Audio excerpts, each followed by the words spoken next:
বাংলাদেশের নতুন যুব ক্রীড়া মন্ত্রণালয়ের দায়িত্ব পেয়েছেন একদম তরুণ একজন মানুষ, তাকে সবাই চেনেন, প্রধান সমন্বয়কদের মধ্যে একজন আছেন। সো তিনি, তার বয়স হচ্ছে মাত্র 25 বছর বয়স, অভিজ্ঞতায় কম হইলেও তার যে গুরু দায়িত্ব, তার ক্ষেত্রে এই দায়িত্বটা পালন করা অনেক কষ্টকর এবং কঠিন হয়ে যাবে। সেজন্য প্রয়োজন সবার সহযোগিতা। হ্যাঁ, তিনি দায়িত্ব নিয়েই যে একদিনে সবকিছু পরিবর্তন করবেন বা দুই চার মাসের মধ্যে যে সবকিছু পরিবর্তন করবেন, এটা যদি আমরা চাই বা আশা করি, এটা সম্পূর্ণ ভুল। তো যাই হোক, হয়তো আমি ক্রিকেট নিয়েই কথা বলি বা ক্রিকেট খেলা দেখতে অভ্যস্ত এবং ক্রিকেটের সম্পূর্ণ খোঁজ খবর রাখি।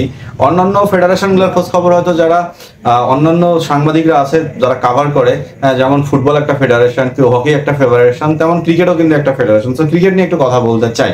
সো বাংলাদেশ ক্রিকেট বোর্ড কি আইসিসির নিষেধাজ্ঞার উপরে পড়তে যাচ্ছে? যদি আসিফ যুব ক্রীড়া মন্ত্রণালয় মানে দায়িত্ব নিয়ে তিনি যদি দেখা যাচ্ছে যে আমাদের ক্রিকেট বোর্ডে চলে যায় বা ক্রিকেট বোর্ডে হস্তক্ষেপ করে, তাহলে কিন্তু আইসিসি নিষেধাজ্ঞায় পড়ে যাবে বাংলাদেশ ক্রিকেট বোর্ড, এবং সেই বাংলাদেশ ক্রিকেট বোর্ড তখন কিন্তু আর কিছুই করতে পারবে না। দেখা যাচ্ছে কোনো আইসিসি ইভেন্টে যাইতে পারবে না, বাংলাদেশে কোনো দেখা যাচ্ছে বয়সভিত্তিক যে দলরা আছে তাদের কোনো খেলা আয়োজন করতে পারবে না, বা বিপিএল এর মতো কোনো ইভেন্টও তারা আয়োজন করতে পারবে না। তো সেক্ষেত্রে ক্রিকেট নিষেধাজ্ঞায় পড়ে যাবে বাংলাদেশ ক্রিকেট বোর্ড। এখন কথা হচ্ছে করণীয়টা কি? তো এখন এখানে যেটা করণীয় হচ্ছে, অলরেডি পাপন সাহেব কিন্তু যদি মানে পদত্যাগ করার কথা, তিনি যদি নির্দ্বিধায় পদত্যাগ করে দেন স্বেচ্ছায়, সেক্ষেত্রে বিসিবি থেকে যারা নতুনরা আছে বা নতুন বিসিবির যারা কমিটিটা আছে, সেই কমিটিটা যদি স্বেচ্ছায় পদত্যাগ করে, সেক্ষেত্রে যদি একটা নতুন কমিটি তৈরি হয়, তাহলে আইসিসির নিষেধাজ্ঞায় বাংলাদেশ পড়বে না। এখন আরেকটা কথা হচ্ছে, এখানে যদি পদত্যাগ না করে তারা, তাহলে মেয়াদ শেষ না হওয়া পর্যন্ত সরকারি হস্তক্ষেপে এই মানে বিসিবি থেকে যে কমিটিটা আছে, সেই কমিটিটাকে ভেঙে ফেলা যাবে না। যদি ভেঙে দেওয়া হয়, তাহলে আইসিসি নিষেধাজ্ঞা করবে Bangladesh cricket board.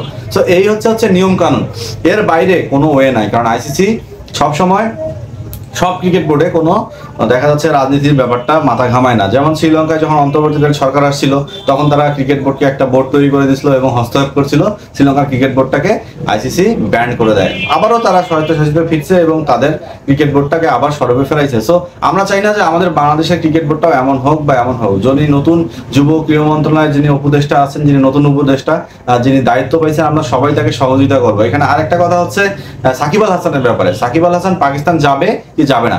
So Pakistan যাওয়ার ব্যাপারে সাকিব আল হাসান একটা মানে বলছে যে তিনি দেশে ফিরে আসতে তিনি আপত্তি জানাইছেন, তিনি দেশে ফিরে আসতে চাচ্ছেন না, তিনি ডিরেক্ট পাকিস্তানে গিয়ে খেলতে যাচ্ছেন। আর এদিকে বাংলাদেশের যারা চিফ সিলেক্টর আছেন বা সিলেক্টর দায়িত্বে যারা পালন করতেছেন, তারা ডিরেক্ট সাকিবকে বলে দিচ্ছে যে তুমি যদি দেশে না ফিরো, তুমি যদি ওই দিক থেকে যদি পাকিস্তানে খেলতে যাও, তাহলে আমরা একটা প্রচুর সংখ্যার মুখে পড়বো, চাপে পড়বো, জনগণ আমাদের সেটা চাইবে না।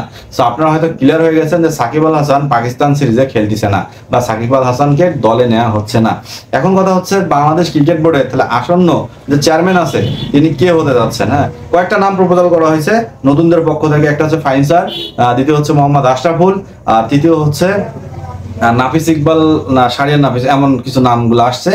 কিন্তু কথা হচ্ছে এখন এখানে একটা অনেক বড় ব্যাপার আছে, যেমন ক্রিকেট বোর্ডের আন্ডারে যতগুলো ক্লাব আছে, ক্লাব পর্যায়ে থাকতে হবে, এরপর সব কমিটির একটা দেখা যাচ্ছে সিগনেচার থাকতে হবে, কে বসবে চেয়ারে। এখন আমার প্রশ্ন হচ্ছে, তরুণ কাউকে কি আমরা নিয়ে আসবো, নাকি আগের যারা ঘুম পাড়ানি ক্রিকেট বোর্ড আছে, ঘুষখোর দুর্নীতিবাজ, তাদের নিয়ে আসবো? অনেকেই বলতেছেন যে পদত্যাগ করার আগে 800 কোটি টাকার হিসাব দিয়ে যান। ভাই, 800 কোটি টাকা তো 10 বছর ধরে 12 বছর ধরে শুনতেছি, এটা কি বাড়ে বা কমে নাই? অবশ্যই কমছে। হিসাব নিকাশ পরে আগে একজন ভালো সৎ মানুষকে আমরা বিসিবিতে দেখতে চাই, এবং সেই সাথে বাংলাদেশ ক্রিকেট বোর্ডের সিলেকশন কমিটিতেও বেশি দেখতে চাই, যেটা যুব ক্রীড়া মন্ত্রণালয় থেকে যদি হস্তক্ষেপ পড়ে, সেটা যেন গোপনে করা হয় এবং সেটা যেন আইসিসিতে একটু কানেও না যায়। যদি কানে যায় বা এই হস্তক্ষেপটা যদি আইসিসি দেখতে পারে, তাহলে নিষেধাজ্ঞার কবলে পড়বো আমরা বা আমাদের বাংলাদেশের ক্রিকেট বোর্ড। সো রাউন্ডে যারা দেখছেন সাথে থাকবেন, আপডেটগুলো জানাই দিব।